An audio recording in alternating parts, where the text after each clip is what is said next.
Civilians में आपका स्वागत है। आज की क्लास में हम लोग सेक्शन ए में सेकंड चैप्टर को शुरू करेंगे, जो कि मुद्रास्फीति का होगा। इससे पहले हम लोग फर्स्ट चैप्टर राष्ट्र आय को ख़त्म कर चुके हैं। तो हम लोग का पहला क्वेश्चन है, मुद्रास्फीति क्या है और इसका मापन किस प्रकार किया जाता है। तो मुद्रास्फीति को सामान्य बोलचाल में अगर बोला जाए तो इसी को महंगाई बोला जाता है। तो मुद्रास्फीति क्या हो गया, किसी भी मुद्रा के क्रय शक्ति का क्षरण ही स्फीति है और अर्थव्यवस्था की वैसी स्थिति जिसमें वस्तु की तुलना में मुद्रा का प्रसार अनुपातिक अधिकता में हो, वह जिसके प्रभाव में वस्तु की तुलना में मुद्रा की क्रय शक्ति घट जाती है और इसी स्थिति को मुद्रास्फीति कहते हैं।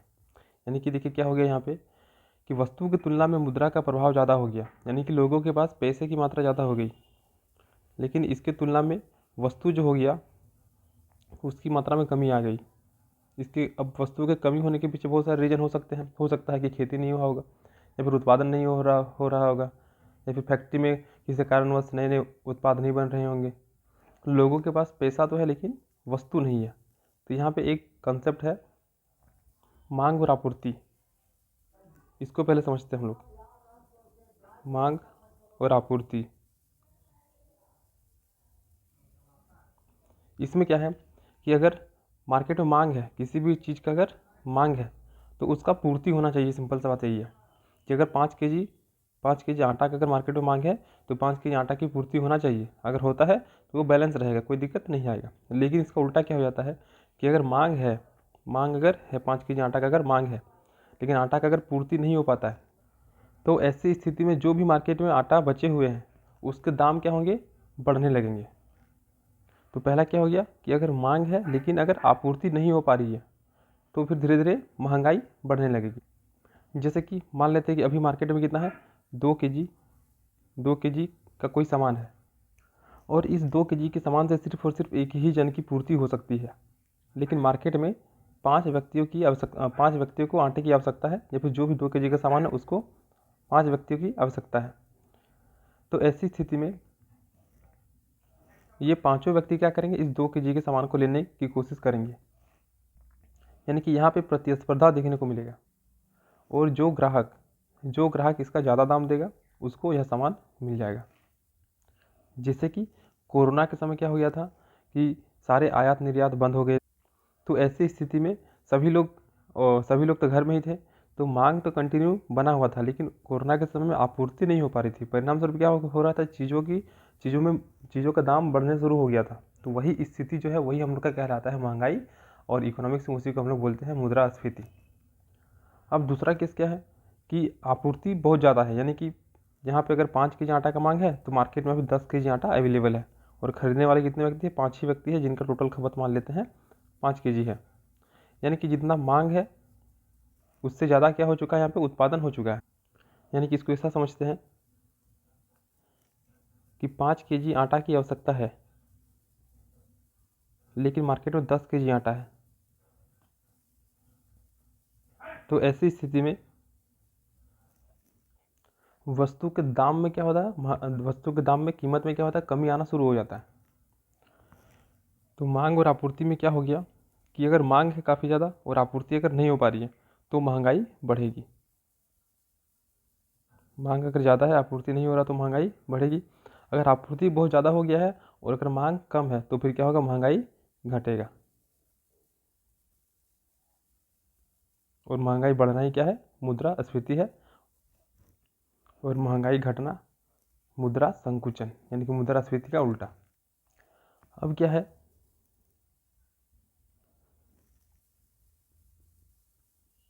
मांग और आपूर्ति। तो मांग कब बढ़ता है, जब लोगों के पास पैसा होता है। क्योंकि अगर आपके पास पैसा है तो आप क्या करेंगे, बहुत सारी चीज़ों को खरीदना चाहेंगे। अगर बहुत ज़्यादा पैसा है तो आप और भी अच्छी अच्छी चीज़, जैसे कि अगर कम पैसा है तो आप अभी पंखा से काम चलाएंगे, लेकिन बहुत ज़्यादा पैसा होगा तो आप एसी खरीदना चाहेंगे। तो जैसे ही आपके पास इनकम बढ़ेगा आपका मांग बढ़ेगा, और मांग बढ़ेगा तो आपूर्ति होना चाहिए, लेकिन अगर आपूर्ति नहीं होता है तो ऐसी स्थिति में महंगाई बढ़ेगी।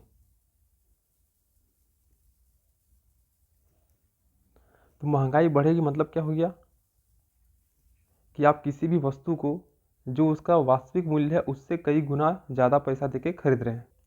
जिसे कोरोना समय में ही देखेंगे तो उसमें क्या हो गया था, मान लेते हैं कि किसी भी वस्तु का दाम अगर 100 रुपया है, तो चूंकि कोरोना के समय क्या था, पूरा मार्केट बंद था, आयात निर्यात पूरा बंद था, तो ऐसी स्थिति में इस 100 रुपये की वस्तु के लिए मांग काफ़ी ज़्यादा था। तो क्या हो गया कि दुकानदार सब क्या किया, इसका रेट बढ़ा दिया, यानी कि 100 को क्या कर दिया, 120 रुपया कर दिया। यानी कि क्या हो गया, जो वस्तु हमको 100 रुपये में मिलता वो वस्तु अब हमको क्या मिल रहा है, 120 रुपये में मिल रहा है। क्यों? क्योंकि मांग काफ़ी ज़्यादा बढ़ चुका है, लेकिन इसके परिणाम स्वरूप पूर्ति नहीं हो पा रही है। यानी कि यहाँ पे क्या हो गया कि मुद्रा का जो क्रय शक्ति था, यानी कि जो 100 रुपये मिलता वही अब 120 रुपये मिल रहा है। तो यही स्थिति मुद्रा की क्रय शक्ति में क्षरण को बताता है। अब सरकार क्या कर रही है, झारखंड गवर्नमेंट महिला सम्मान योजना दे रही है। तो महिला सम्मान योजना के तहत महिलाओं को 25 रुपये पर महीना मिलेगा। तो अगर 25 रुपये पर महीना मिलेगा महिलाओं को, तो उनके पास पैसे की कमी नहीं होगी, और इसके परिणाम स्वरूप क्या होगा, उनकी अलग अलग मांगों की उनकी जो भी अलग अलग मांग है वे बढ़ेंगे। लेकिन अगर इसके परिणाम स्वरूप पूर्ति नहीं हो पाता है तो फिर क्या होगा, महंगाई होगा। यानी कि जब भी हमारे पास अत्यधिक मात्रा में पैसा आने लगता है तो कहीं ना कहीं हम लोग महंगाई को आमंत्रित कर देते हैं, और इसी स्थिति को हम लोग मुद्रास्फीति बोलते हैं।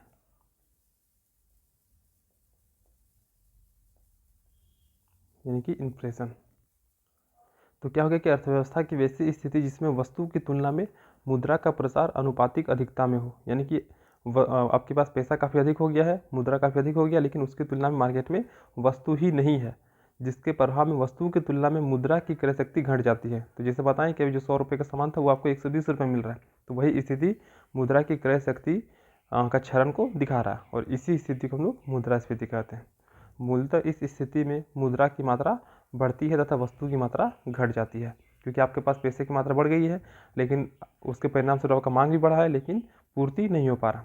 तो जिससे मुद्रा का मूल्य क्या हो जाता है और क्रय शक्ति क्या हो जाता है, कम हो जाता है। यानी कि मुद्रा का मूल्य और क्रय शक्ति का क्षरण होता है, तथा वस्तु का मूल्य व क्रय शक्ति बढ़ जाता है, क्योंकि वस्तु का मांग बढ़ जाता है, लेकिन उसके परिणाम स्वरूप उसकी पूर्ति नहीं हो पाती है, जिसकी वजह से मांग और पूर्ति का जो साइकिल है वो कंटिन्यू नहीं हो पाता है। और मांग बढ़ने से और पूर्ति नहीं होने से क्या हो जाता है कि वस्तु का जो भी प्राइस है वो काफ़ी ज़्यादा बढ़ जाता है, यानी कि क्रय शक्ति बढ़ जाती है। अब किसी भी एक वस्तु या सेवा के मूल्य का बढ़ना मुद्रास्फीति है, और इस अवस्था में अधिकांश वस्तु महंगी हो जाती है, और इसी प्रकार वस्तुओं के मूल्य का गिरना मुद्रा संकुचन या फिर डिफ्लेशन कहलाता है, जिसमें बाजार मुद्रा की कमी के कारण वस्तु की कीमत कम हो जाती है। यानी कि क्या हो गया, मार्केट में वस्तु बहुत ज़्यादा है, मार्केट में वस्तु बहुत ज़्यादा आ गया है, लेकिन लोगों के पास पैसा ही नहीं है, तो ये वस्तु को खरीद पाएंगे तो नहीं खरीद पाएंगे। लेकिन जो दुकानदार होगा वो क्या करना चाहेगा, अपना सामान को बेचना चाहेगा। तो ऐसी स्थिति में दुकानदार क्या करेगा, अपने सामान को कम कीमत पर ही बेच देगा। और इसका सबसे अच्छा एग्जाम्पल देखने को मिलेगा सब्जी वालों के पास।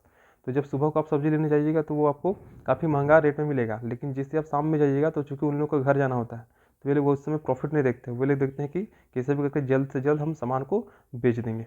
यानी कि उस समय सब्जी वाले के पास शाम के समय सब्जी काफ़ी ज़्यादा होता है, जिसके परिणाम स्वरूप क्या होता है, उनको वे सब्जी सस्ते में बेचना ही पड़ता है, क्योंकि उनको घर जाना है।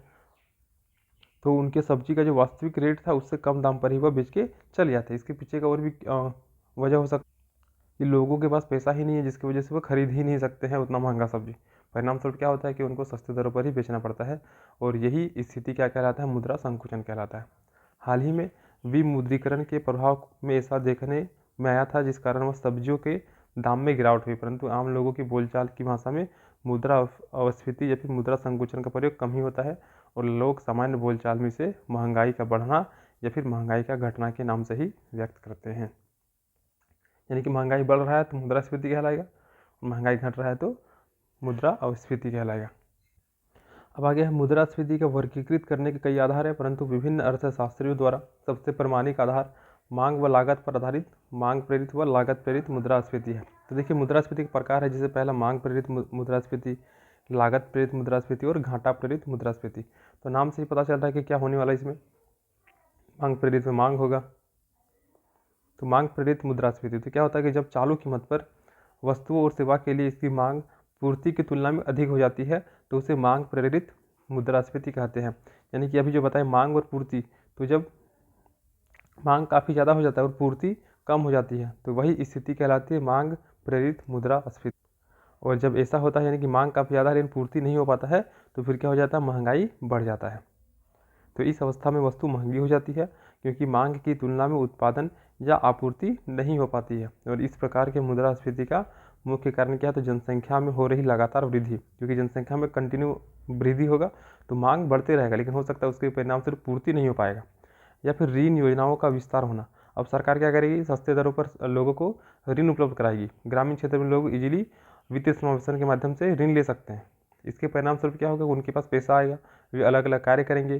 परिणाम क्या होगा कि उनका मांग बढ़ जाएगा, लेकिन पूर्ति नहीं होगा। तो मांग बढ़ जाएगा और पूर्ति नहीं होगा तो फिर से क्या हो जाएगा, मांग प्रेरित मुद्रास्फीति हो जाएगा। सरकार का प्रत्यक्ष करों में कमी करना। अब सरकार हमसे जो टैक्स लेती है, जैसे हम लोग कोई भी एक 5 रुपये का कुरकुरे भी अगर खाते हैं तो उसमें भी सरकार हमसे टैक्स लेती है, इनडायरेक्ट टैक्स लेती है। तो अगर सरकार इन टैक्स को घटा देगी तो क्या हो जाएगा, कहीं ना कहीं वस्तु का दाम सस्ता हो जाएगा। और अगर वस्तु का दाम सस्ता हो गया तो हम लोग क्या करेंगे, उसको काफ़ी अधिक मात्रा में खरीदना शुरू करेंगे, यानी कि सडनली मांग बढ़ जाएगा, लेकिन पूर्ति उसके परिणाम स्वरूप नहीं हो पाएगा। तो फिर क्या हो जाएगा, मुद्रास्फीति पैदा हो जाएगी। मांग की तुलना में उत्पादन का कम होना, जितना मांग उतना उत्पादन नहीं हो पा रहा। या फिर बचत योजनाओं पर ब्याज दर का कमी होना। अब जो भी बचत योजना होगा उस पर अगर ब्याज दर कम होगा तो हम लोग को सिंपल सा बात है कि ब्याज, अगर हाई इंटरेस्ट रेट सरकार हमसे वसूलेगी तो किसी भी वस्तु का दाम ज़्यादा होगा। जैसे अगर 100 रुपये का वस्तु है, सरकार इसे 20 रुपये टैक्स लेती है तो इस वस्तु का दाम 120 रुपये होगा। लेकिन अगर 100 रुपये का वस्तु और सरकार इस पर 20 रुपये टैक्स नहीं लेकर 5 रुपये टैक्स ले रही है तो वस्तु का दाम क्या हो गया, परिणाम स्वरूप 120 से घटकर 105 हो गया। तो अगर सरकार टैक्स कम लेती है, यानी कि ब्याज दर में अगर सरकार कमी करती है किसी भी योजना के लिए, तो उसके परिणाम स्वरूप क्या होगा, लोगों के पास मुद्रा आएगी और मुद्रास्फीति की स्थिति उत्पन्न हो जाएगी। तो उपरोक्त कारणों के प्रभाव से बाजार में धन का प्रभाव ज़्यादा होता है, यानी कि सरकार टैक्सेशन में कम कर दिया, सरकार ब्याज दर में कम कर दी, जनसंख्या में वृद्धि हो रहा है, या फिर मांग की तुलना में उत्पादन का कम हो रहा है। तो ये बहुत सारे कारण हैं जिसकी वजह से बाजार में धन का प्रभाव काफ़ी ज़्यादा हो जाता है, यानी कि लोगों के पास पैसा बहुत ज़्यादा आ जाता है। और लोगों के पास पैसा बहुत ज़्यादा आएगा तो मांग बढ़ेगा, और मांग बढ़ा और पूर्ति नहीं हुई, परिणाम स्वरूप क्या हो जाएगा, मांग प्रेरित मुद्रास्फीति उत्पन्न हो जाएगी। अब दूसरा है लागत प्रेरित मुद्रास्फीति।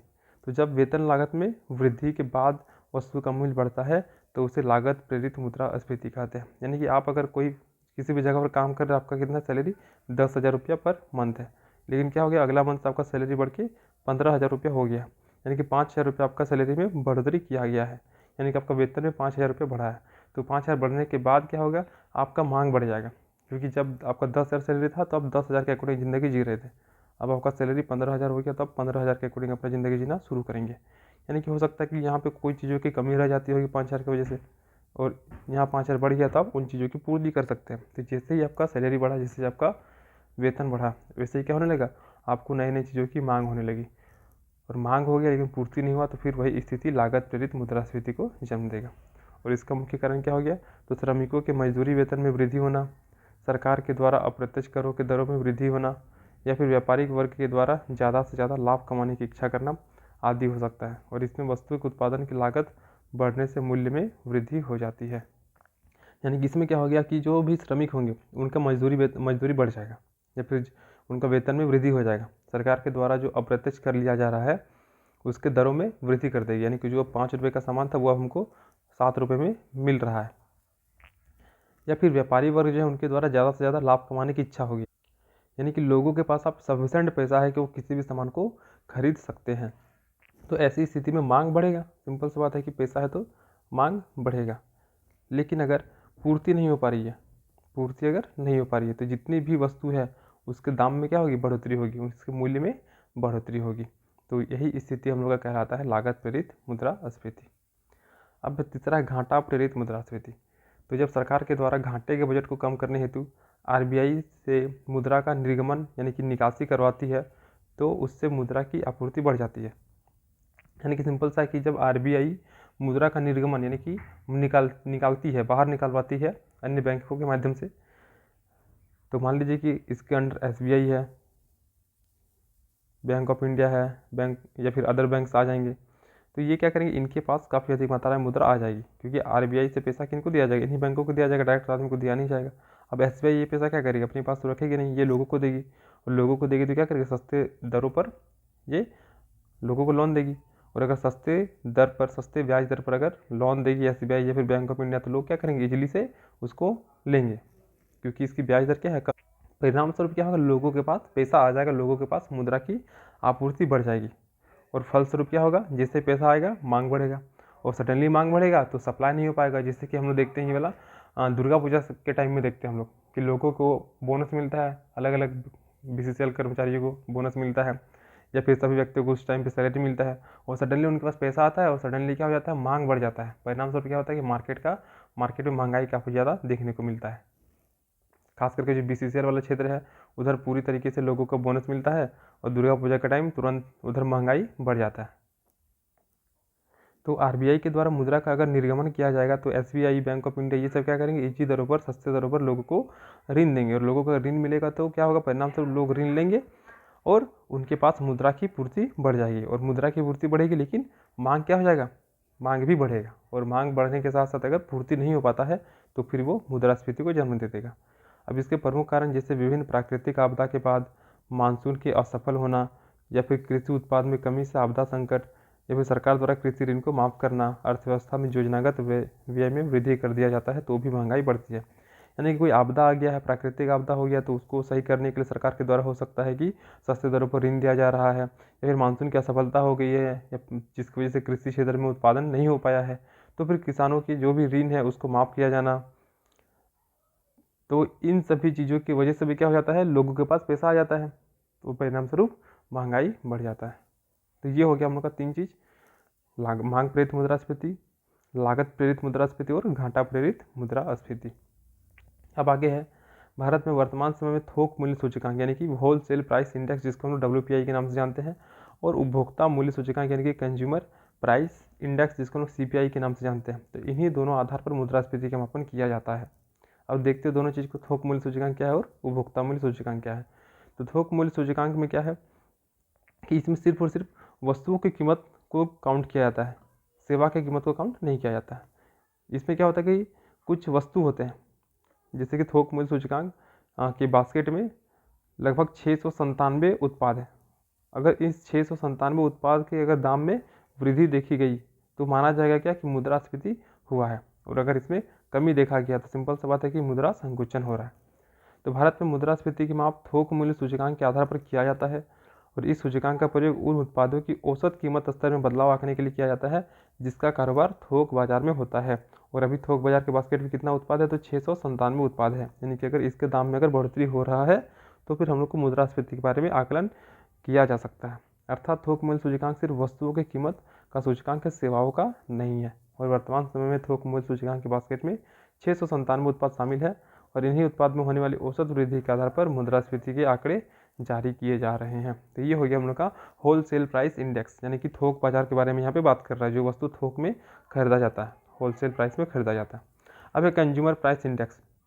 तो भारत जैसे देश में इस विधि से मुद्रास्फीति के मापन का कोई विशिष्ट महत्व तो नहीं है, लेकिन विकसित देशों में गणना के इस विधि का प्रयोग किया जाता है।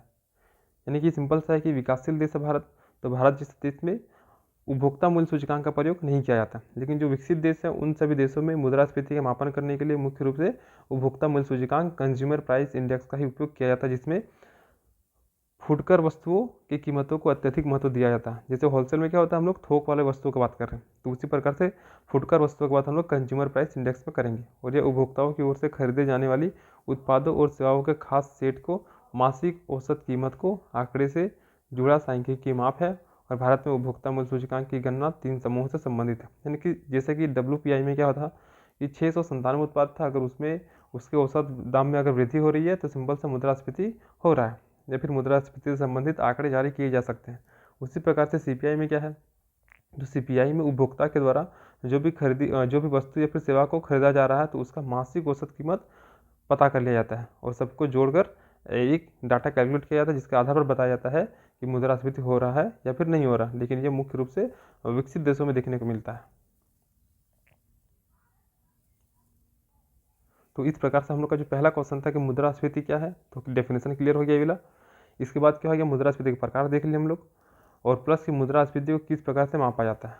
तो मुद्रास्फीति को मुख्य रूप से WPI और कंज्यूमर प्राइस इंडेक्स के माध्यम से मापा जाता है। भारत में WPI मुख्य रूप से प्रचलित है।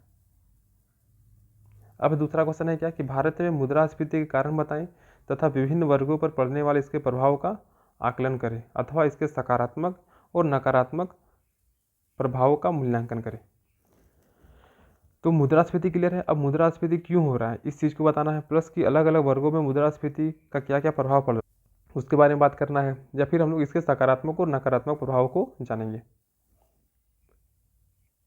तो मुद्रास्फीति, जिसको हम लोग सामान्य बोलचाल में महंगाई बोलते हैं, और अर्थशास्त्र की भाषा में हम लोग इसको मुद्रास्फीति बोलते हैं। सामान्यतः कब होती है?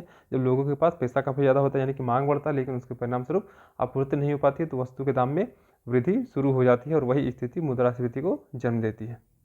और इसी प्रकार से जब आपूर्ति काफ़ी ज़्यादा हो और मांग कम हो, परिणाम स्वरूप क्या होता है कि वस्तु के दामों में, वस्तु की कीमतों में कमी होती है, और उस स्थिति को हम लोग मुद्रा संकुचन बोलते हैं। तो भारत में महंगाई एक सामान्य समस्या है तथा यह जन सरोकार से जुड़ा मुद्दा है, जिसकी मूल वजह यह है कि भारत की वर्तमान लगभग 22% आबादी बीपीएल है, जबकि 65% से अधिक आबादी खाद्यान्न संकट का सामना कर रही है, और इसमें जीवन की आवश्यकताओं से जुड़ी आवश्यक वस्तुओं की कीमतों में हल्की वृद्धि भी कुपोषण, भूखमरी जैसी स्थिति उत्पन्न कर देती है। यानी सिंपल सा कि 22% आबादी अभी भी बीपीएल है, 65% से अधिक आबादी के पास अभी खाद्य संकट उत्पन्न हो रही है। तो ऐसी स्थिति में अगर किसी भी आवश्यक खाद्य वस्तु जैसे चावल हो गया, गेहूँ हो गया, तो इन सभी चीज़ों में अगर थोड़ी सी भी वृद्धि होती है, तो कहीं ना कहीं बहुत सारे ऐसे लोग होंगे जो कि उनको खरीद नहीं पाएंगे। परिणाम स्वरूप कुपोषण, भूखमरी, अराजकता जैसी स्थिति उत्पन्न हो जाएगी। इसीलिए क्या है कि राजनीतिक दृष्टि से भी काफ़ी संवेदनशीलता का विषय है, और भारत में महंगाई को प्रभावित करने वाले राष्ट्रीय और अंतर्राष्ट्रीय दोनों कारक प्रभावशाली हैं। यानी कि भारत में मुद्रास्फीति हो रही है सिर्फ भारत के वस्तुओं के उत्पादन या फिर मांग पर ही डिपेंड नहीं करता, बल्कि विदेश के वस्तु यानी कि विदेश से आयात होने वाले वस्तुओं की मांग पर भी डिपेंड करता है। इसको देखेंगे अभी। तो पहला क्या हो गया हम लोग का पॉइंट जिसकी वजह से मुद्रास्फीति आता है भारत में, तो कृषि उत्पादन में गिरावट। अब क्या है कि भारत का कृषि क्या है, मानसून पर डिपेंड है। अभी भी लगभग 40% से अधिक क्षेत्र ऐसा है जहाँ पर मुख्य रूप से वर्षा पर ही आधारित होती है। परिणाम स्वरूप क्या होता है, भारत के कृषि को मानसून का जुआ कहा जाता है। यानी कि जिस वर्ष अच्छा वर्षा हुआ उस वर्ष अच्छा खेती होगा, और जिस वर्ष खराब वर्षा हुआ उस वर्ष खराब खेती होगा।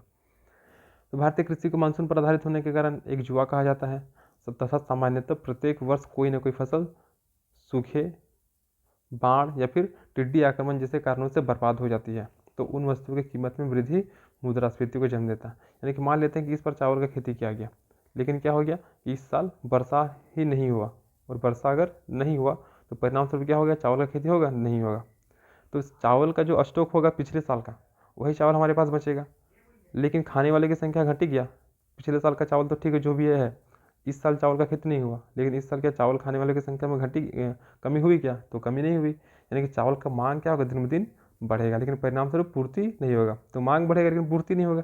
तो सिंपल सी बात है कि मांग ज़्यादा है, पूर्ति कम है, तो चावल का दाम क्या हो जाएगा, बढ़ जाएगा। तो कहीं ना कहीं कृषि उत्पाद में अगर गिरावट होता है तो फिर कहीं ना कहीं वह महंगाई को जन्म देता है, यानी कि मुद्रास्फीति को जन्म देता है। अब क्या है दूसरा पॉइंट, सरकार द्वारा प्रति वर्ष न्यूनतम समर्थन मूल्य में वृद्धि, यानी कि एमएसपी।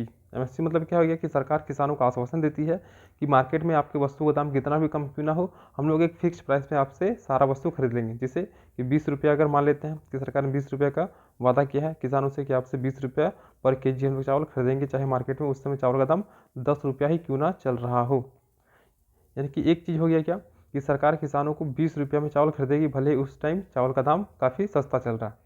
तो सरकार किसानों को अति उत्पादन के समय कीमत संबंधी विश्वास दिलाने हेतु कृषि मूल्य एवं लागत आयोग की सिफारिश पर खरीद मूल्य में वृद्धि करती है, जिससे खाद्यान्न वस्तुओं की कीमतें बढ़ी रहती हैं। अब सरकार बोल दे कि हम आपसे 20 रुपये में ये वस्तु खरीदेंगे, हो सकता है आने वाले टाइम पे इससे और भी वृद्धि करके 25 रुपये कर दिया जाए। तो अगर वस्तु का दाम में एक प्राइस फिक्स कर दिया गया है कि इससे नीचे हम लोग गिरने नहीं देंगे, तो सिंपल सी बात है कि खाद्यान्न वस्तु का दाम हमेशा क्या होगा, बढ़ा रहेगा। और खाद्यान्न वस्तु का दाम हमेशा अगर बढ़ा रहेगा, यानी कि परिणाम स्वरूप क्या हो जाएगा, मुद्रास्फीति आ जाएगी। क्योंकि वस्तु की कीमत में वृद्धि मतलब क्या, महंगाई, और महंगाई मतलब मुद्रास्फीति। अब तीसरा पॉइंट, जनता के आय में वृद्धि। तो जनता के आय में वृद्धि, तो यही स्थिति क्या था हम लोग का, लागत प्रेरित मुद्रास्फीति था। क्योंकि अगर जनता के आय में वृद्धि हो गया है, या फिर सरकार के द्वारा अप्रत्यक्ष करों में कमी किया गया है, वृद्धि किया गया है, या फिर श्रमिकों की मजदूरी में अगर वृद्धि हुआ है, तो वही स्थिति क्या करता है, लागत प्रेरित मुद्रास्फीति को जन्म देता है। तो जनता के आय में वृद्धि, तो सरकार क्या करता है, समय समय पर अपने कर्मचारी के लिए वेतन आयोग गठित करता है, उनके सिफारिश के आधार पर उनके वेतन में वृद्धि भी करती है। और इसके साथ ही साथ जो असंगठित क्षेत्र होते हैं वहाँ के लोगों के आय में वृद्धि होती है। प्लस सरकार के द्वारा अलग अलग योजना चलाया जाता है, जिससे क्या होता है कि रुपये का मूल्य घटती है और वस्तुओं की मांग बढ़ने के कारण कीमतें बढ़ जाती है। अब सरकार क्या कर रही है कि बहुत सारी योजना चला रही है, जिससे कि लोगों की आय में बढ़ोतरी होगी। लोगों का आय बढ़ गया, मान लेते हैं लोगों का आय बढ़ गया, आय बढ़ा, परिणाम स्वरूप मांग बढ़ेगा। मांग बढ़ा लेकिन सडनली इसके परिणाम स्वरूप अगर पूर्ति नहीं होता है, हो जाता है तो फिर तो दिक्कत नहीं है, चलेगा बैलेंस होके। लेकिन अगर पूर्ति नहीं होता है तो परिणाम स्वरूप क्या हो जाएगा, महंगाई हो जाएगा। महंगाई मतलब मुद्रास्फीति। तो जनता की अगर आय में बढ़ोतरी होती है तो फिर क्या होता है, वो मुद्रास्फीति को जन्म दे रहा। अब अंतर्राष्ट्रीय स्तर पर पेट्रोल पदार्थों में वृद्धि। तो भारत का परिवहन पेट्रोलियम पदार्थ पर आधारित है। सामान्यतः हम लोग गाड़ी जो चलाते हैं उसमें पेट्रोल का यूज करते हैं या फिर डीजल से चलाते हैं। तो और अंतर्राष्ट्रीय बाजारों में अलग अलग कारणों से क्रूड ऑयल की कीमतों में अचानक वृद्धि देखी जाती है। लेकिन भारत में क्या होता है कि पेट्रोल यानी कि जो क्रूड ऑयल है उसका उत्पादन नहीं होता है, तो इसके लिए हम लोग को विदेश पर निर्भर रहना पड़ता है। तो अगर विदेश में जो क्रूड ऑयल है, जो कच्चा तेल है, उसके दाम में अगर बढ़ोतरी होगी, वृद्धि होगी, तो उसका परिणाम क्या होगा, भारत के परिवहन प्रणाली पर भी देखने को मिलेगा। क्योंकि अगर क्रूड ऑयल जो हम लोग विदेश से मंगाएंगे उसका दाम ही अगर बढ़ेगा तो सिंपल सा बात है, भारत में पेट्रोल और डीजल का दाम भी बढ़ेगा। और अगर पेट्रोल और डीजल का दाम बढ़ेगा तो कहीं ना कहीं जितने भी वस्तुओं, अन्य खाद्यान्न वस्तु या फिर अन्य वस्तु की जो आयात होती है एक जगह से दूसरे जगह, एक स्टेट से दूसरे स्टेट जाते हैं, तो कहीं ना कहीं उसकी लागत में भी वृद्धि होगी।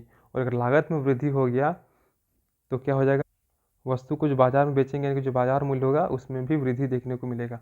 और वही स्थिति क्या करेगी, मुद्रास्फीति को जन्म दे देगी। इसके अलावा तीव्र आर्थिक वृद्धि दर, राजकोषीय घाटा बढ़ाना, जैव ईंधन का निर्माण करना, स्पेक्ट्रम नीलामी। स्पेक्ट्रम नीलामी मतलब हो गया कि जो टेलीकॉम कंपनी के द्वारा रेडियो स्पेक्ट्रम की नीलामी की जाती है, वही प्रक्रिया, जिससे कारक भी कीमत वृद्धि में अहम योगदान देते हैं। फिर अगर जनसंख्या का तीव्र विकास, तो जनसंख्या का अगर तीव्र विकास होगा तो मांग बढ़ेगा, लेकिन उसके परिणाम स्वरूप पूर्ति नहीं होगा, तो फिर कहीं ना कहीं वो महंगाई को जन्म देगा। तो ये सारा ये सारा क्या हो गया, तो महंगाई को प्रभावित करने वाला राष्ट्रीय कारक जैसे कि ये सारा चीज़, और अंतर्राष्ट्रीय कारक में पेट्रोलियम पदार्थ, ये सारा चीज़ आ गया। इसके अलावा अन्य पदार्थ जो कि विदेश से हम लोग मंगाते हैं, अगर उसके दाम में बढ़ोतरी होती है तो कहीं ना कहीं भारत में वह मुद्रास्फीति को जन्म देगा। अब क्या है कि मुद्रास्फीति विभिन्न विभिन्न वर्ग विशेष पर अलग अलग प्रभाव डालते हैं, जो सकारात्मक भी होता है किसी के लिए और किसी के लिए नकारात्मक भी हो सकता है। जैसे कि आरंभ में मुद्रास्फीति से अर्थव्यवस्था सक्रिय होती है, यानी कि माना जाता है कि किसी भी अर्थव्यवस्था के लिए शुरुआती दौर में थोड़ा सा मुद्रास्फीति अच्छा होता है। क्यों?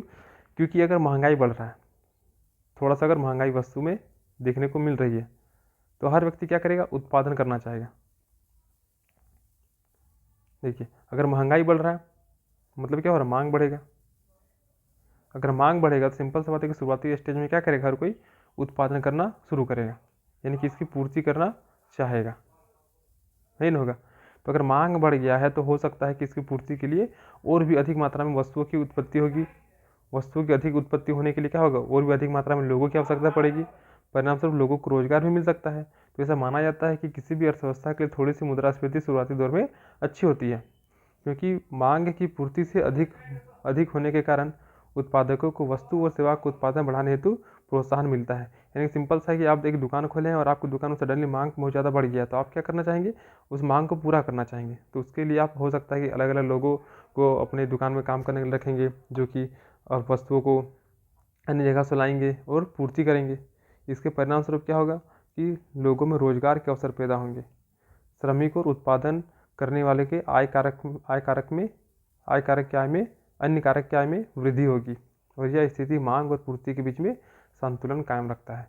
यानी कि शुरुआती दौर में किसी भी अर्थव्यवस्था के लिए हल्की मुद्रास्फीति के बना होना अच्छी स्थिति का संकेतक माना जाता है, क्योंकि इसके परिणाम स्वरूप रोजगार उत्पन्न होते हैं, श्रमिकों की आय में वृद्धि होती है, तो इसीलिए हल्की मुद्रास्फीति अच्छी होती है। लेकिन इसका उल्टा क्या होता है कि परंतु उत्पादन मांग की तुलना में लगातार कम हो, यानी कि मांग तो आपका कंटिन्यू बढ़ रहा है, लेकिन इसके परिणाम स्वरूप उत्पादन नहीं हो पा रहा। और अगर उत्पादन नहीं हो रहा है तो पूर्ति होगा क्या, तो पूर्ति भी नहीं होगा। तो अगर मांग है लेकिन अगर पूर्ति नहीं है तो ऐसी स्थिति में क्या हो जाएगा, महंगाई बढ़ जाएगा। तो इससे धन एवं आय के वितरण में विषमता बढ़ जाती है, जीवन स्तर गिर जाता है, भूखमरी एवं तंगहाली की स्थिति उत्पन्न हो जाती है। फलतः सामाजिक असंतोष बढ़ता है, जो आर्थिक एवं राजनीतिक अस्थिरता को जन्म देती है। मुद्रास्फीति से जिन लोगों को सर्वाधिक कष्ट होता है और वे कौन होते हैं, स्थिर आय वाले व्यक्ति हैं, जिनका वेतन, पेंशन, मासिक आय एक समान निर्धारित रहता है। यानी कि सिंपल सा है कि कोई ऐसा व्यक्ति जो कि 10,000 रुपये में कार्य कर रहा है और इसको हर महीना 10,000 रुपया ही मिल रहा है, लेकिन क्या हो रहा है कि वस्तु के दाम में दिन प्रतिदिन बढ़ोतरी देखने को मिल रही है। यानी कि पहले यह व्यक्ति जो 10,000 में जितना सामान खरीद पाता था, क्योंकि इसका आय में किसी प्रकार की कोई भी वृद्धि नहीं हुई है, परिणाम स्वरूप क्या होगा, वर्तमान समय में वह इतना वस्तु नहीं खरीद सकता जितना कि वो पहले खरीदता है।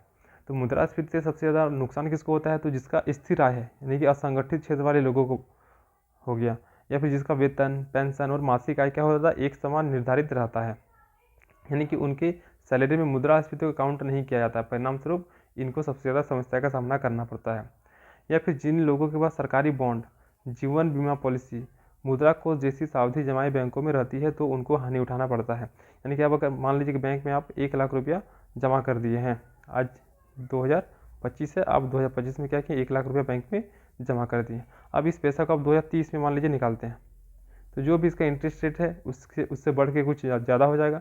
तो मान लेते हैं कि 1,10,000 रुपया आपको मिल रहा है,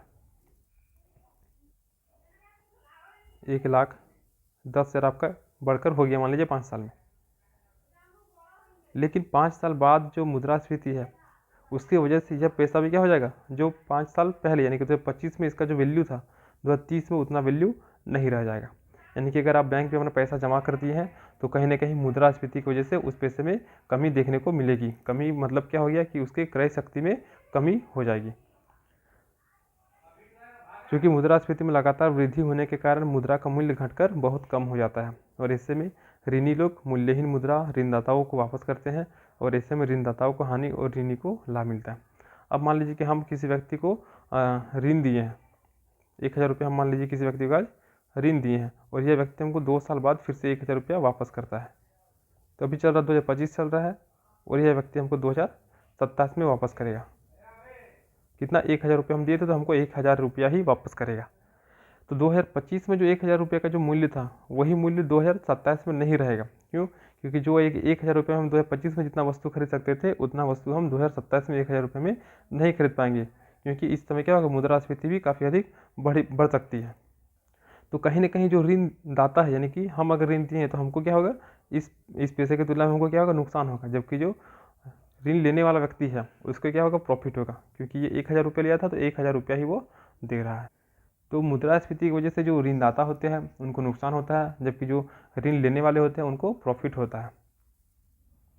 बढ़ती मुद्रास्फीति से कालाबाजारी और वस्तुओं का अवैध भंडारण बढ़ता है, जिससे उपभोक्ता को भारी नुकसान उठाना पड़ता है, जबकि व्यापारी वर्ग मुनाफा अर्जित करता है। यानी कि क्या हो गया, अब मान लीजिए कि अभी आलू का उत्पादन हो गया है, अभी आलू मार्केट में आने लगा है, तो आप क्या कीजिएगा, मार्केट में जितना भी आलू आ रहा है, जैसे धनबाद की बात करें तो धनबाद क्षेत्र में जितना भी कृषि बाजार में जितना भी आलू आ रहा है, हम उस सब आलू को खरीद के क्या कि एक अपने गोदाम में रखवा दिए। परिणाम क्या होगा कि सारा आलू का बोरा हम अपने गोदाम में रखा दिए हैं, तो मार्केट में क्या होगा, आलू का मांग बढ़ जाएगा, क्योंकि आलू का पूर्ति नहीं हो रहा, और जाहिर सी बात है कि आलू का मांग बढ़ेगा।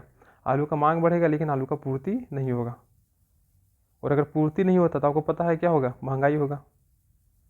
और इस टाइम हम क्या करेंगे, आलू को रिलीज करेंगे।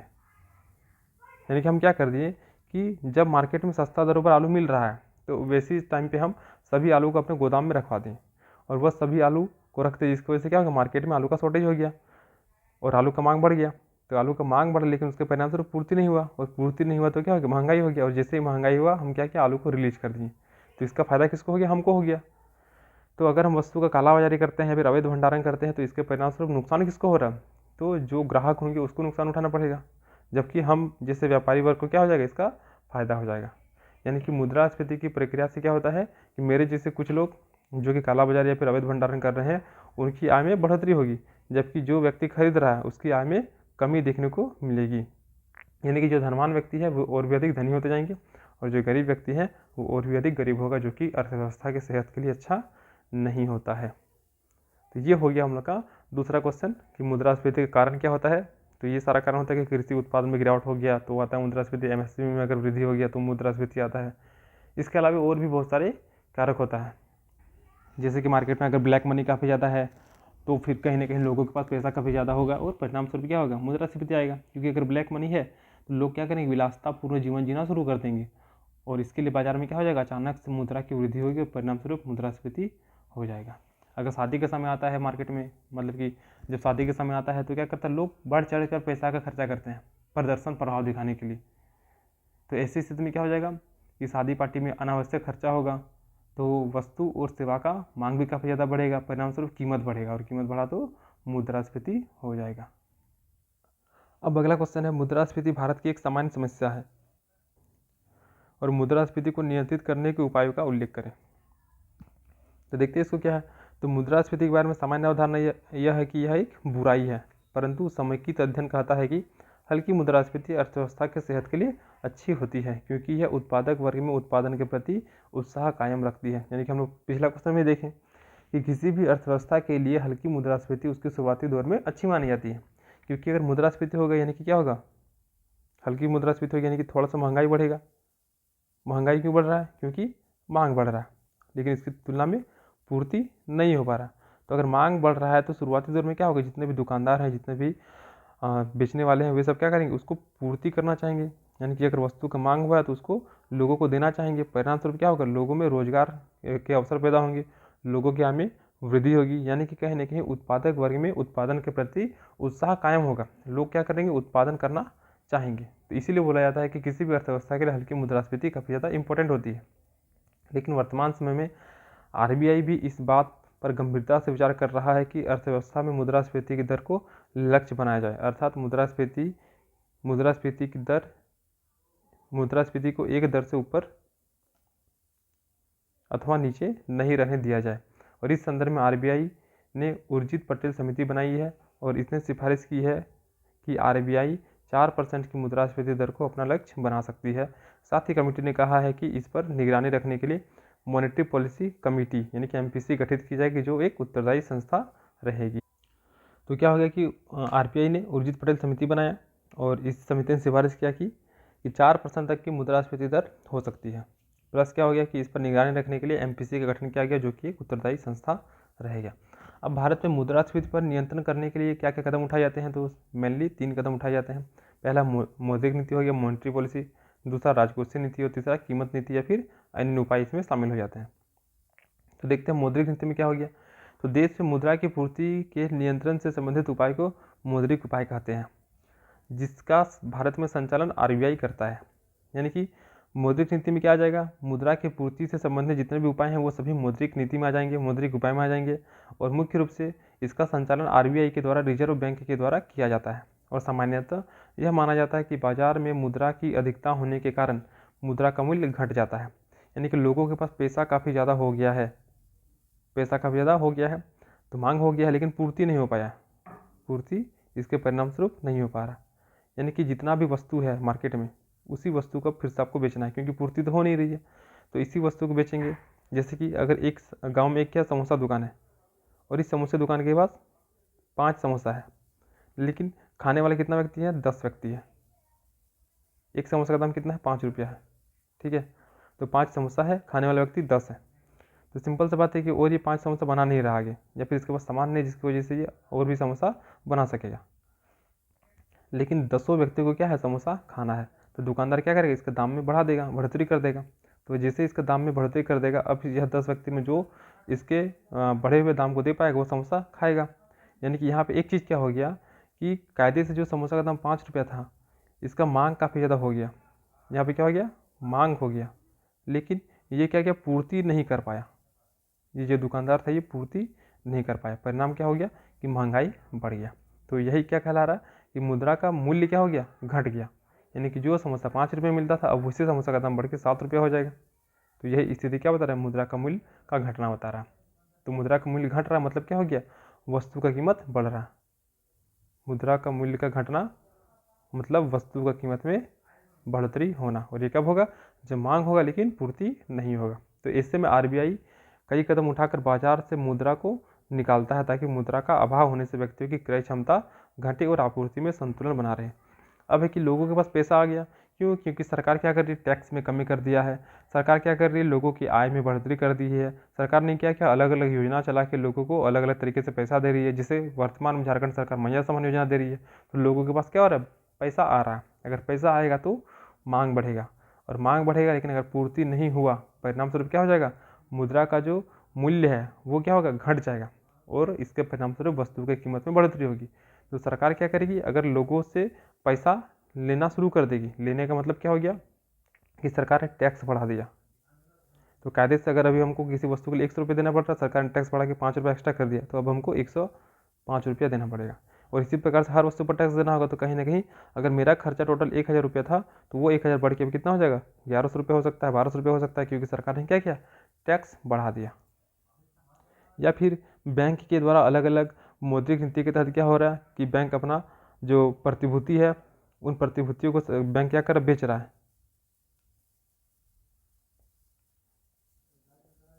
बैंक अपने प्रतिभूति को बेचना शुरू कर दिया है।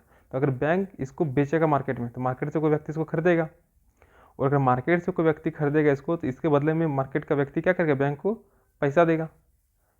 यानी कि एक व्यक्ति है, उस व्यक्ति के पास बहुत सारा पैसा है, और बैंक क्या कर रहा है, अपना प्रतिभूति को, तो जिस व्यक्ति के पास पैसा है वो क्या करेगा, उस प्रतिभूति को खरीदेगा, और उसके बदले में, इस प्रतिभूति के बदले में वो व्यक्ति क्या करेगा, बैंक को पैसा देगा। इसको ऐसा समझते हैं कि ये हो गया हम लोग का एक व्यक्ति हो गया, ये हो गया हम लोग का बैंक हो गया। इस बैंक में क्या है, कोई बॉन्ड पेपर है, और इस बॉन्ड पेपर को वो क्या करेगा, इस व्यक्ति को, या फिर वो बेचना चाहेगा। सिंपल सा बैंक क्या करेगा, इस प्रतिभूति को बेचना चाहेगा, और यह व्यक्ति क्या करेगा, इस प्रतिभूति को खरीदने में इंटरेस्टेड है।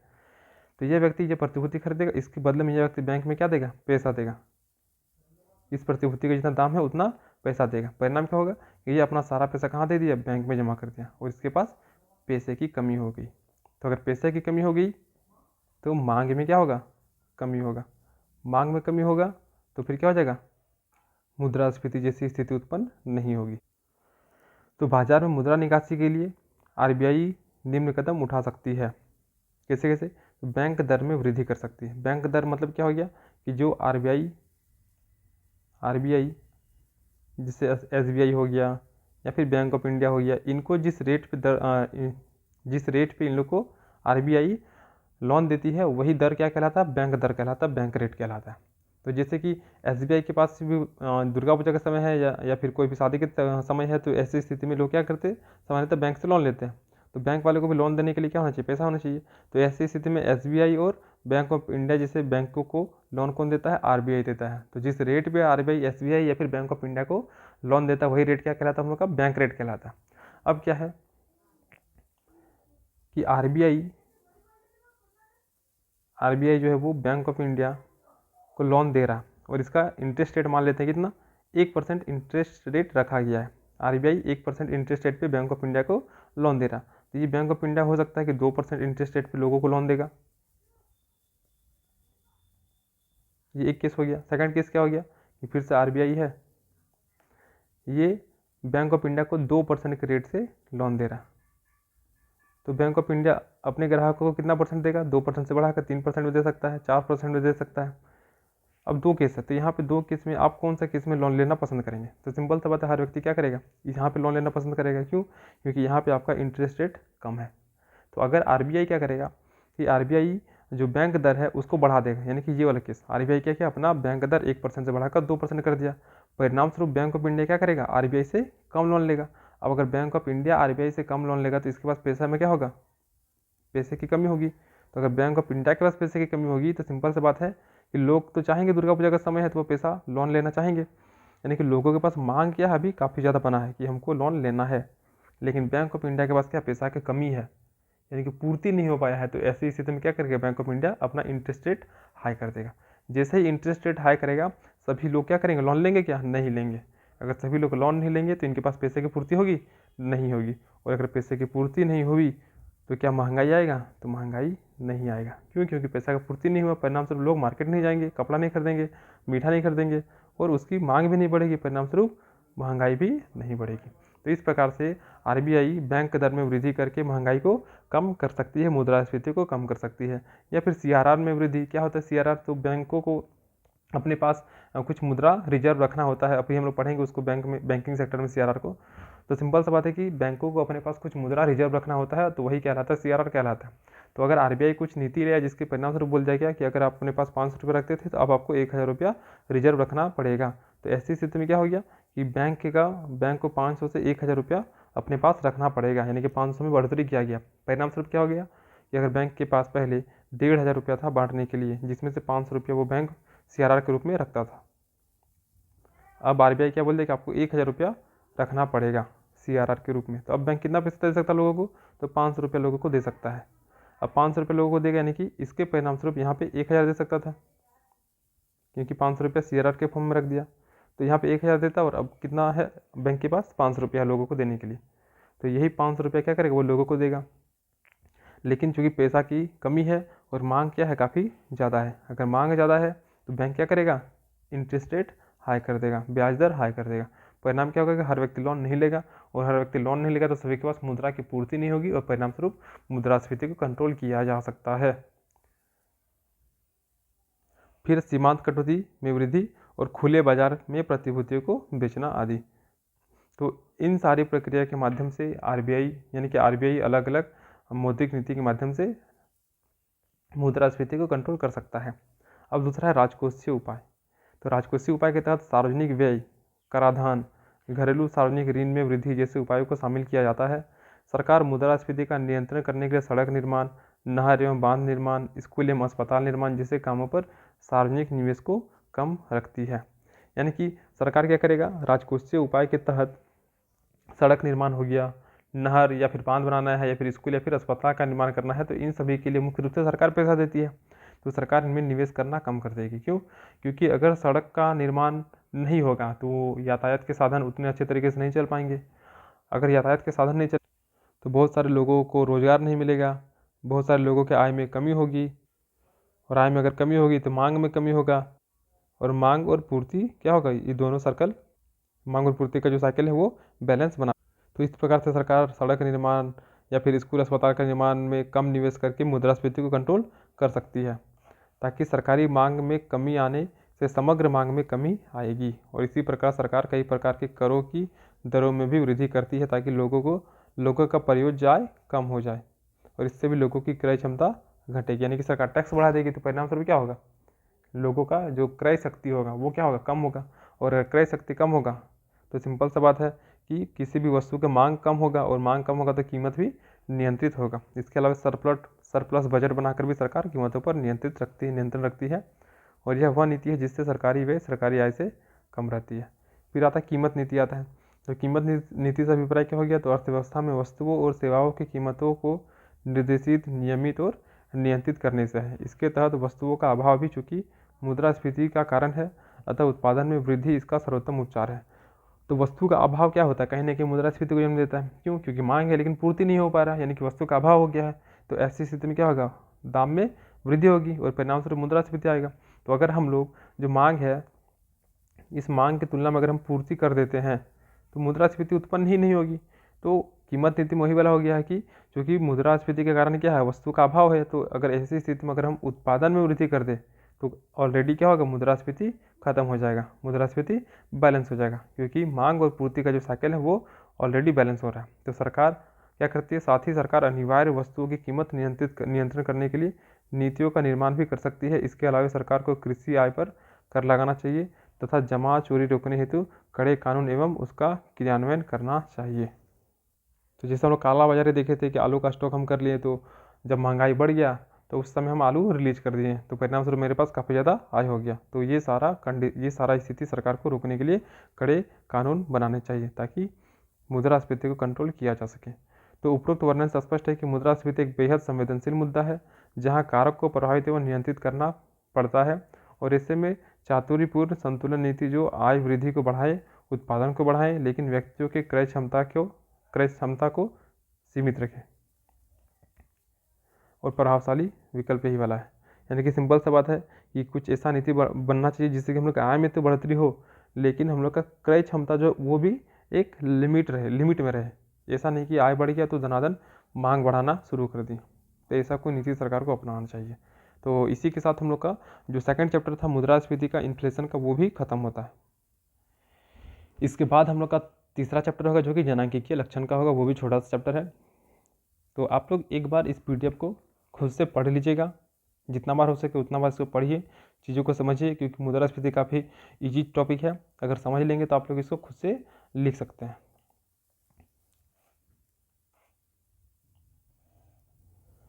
और PDF के लिए आप लोग इस नंबर पे कांटेक्ट कर सकते हैं 6206 19 32 77। तो मिलते हैं अगली वीडियो के साथ, तब तक के लिए धन्यवाद।